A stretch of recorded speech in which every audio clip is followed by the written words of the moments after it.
Let's head now to the United States of America. President Joe Biden visiting Buffalo in New York. This after 10 people were shot in an attack at a grocery store over the weekend. 3 more people were wounded. It has since emerged that the 18-year-old gunman who was arrested for the crime had written a manifesto promoting white supremacist ideas. Our Washington correspondent Simon Marks joins me now. Hello, Simon. So what is the president doing today? Well, the president right now, Sally, is visiting the scene of that shooting on Saturday in Buffalo, the Tops supermarket in a predominantly black neighborhood of the city that investigators allege was specifically selected as a target by the accused white supremacist teenage gunman because he wanted to inflict the maximum amount of death possible on the city's black community. This is going to be a very emotional and empathetic day for President Biden. He's putting fully 2 hours aside for meetings with the families of the victims and for some of the first responders who were present at the scene on Saturday after that shooting occurred.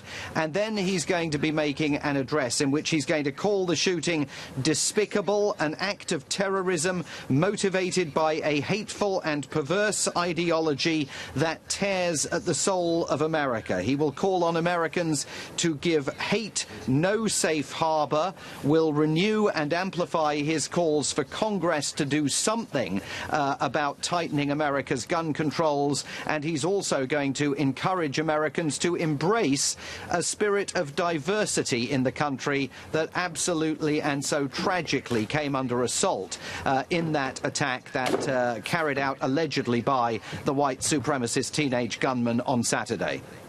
And this is, this is an astonishing number. There have been over 200 mass shootings in the USA since the beginning of the year. I would imagine that this incident is also going to bring up the issue of gun control again. Surely it has to.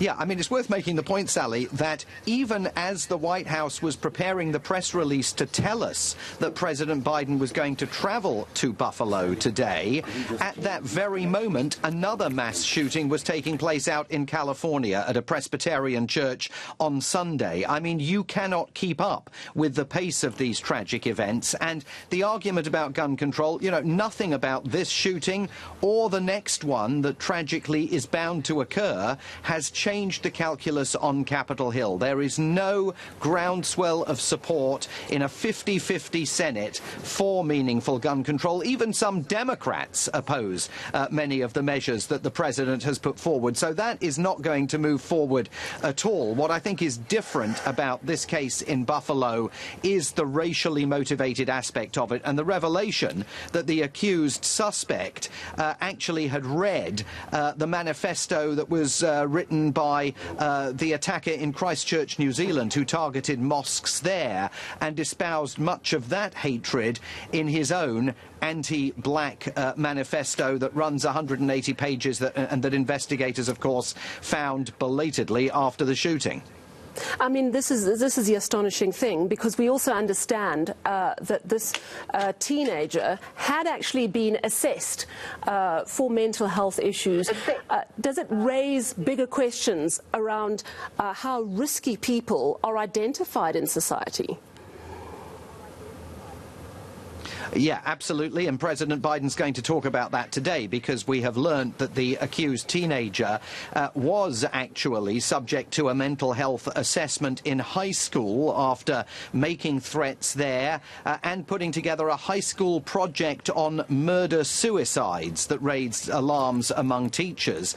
We know that he underwent a full day of mental evaluation months ago, but then absolutely nothing seems to have happened. So there are going to be a number of questions about the extent to which the system failed here, although one of the law enforcement authorities who's been briefing reporters in Buffalo over the last few days has said, there are so many people out there posting so much conspiracy theory related material on the internet that unless these things are caught early by the relevant authorities, it becomes almost impossible for law enforcement to deal with the tide and identify what is a real threat from what may be merely a figment of someone's imagination.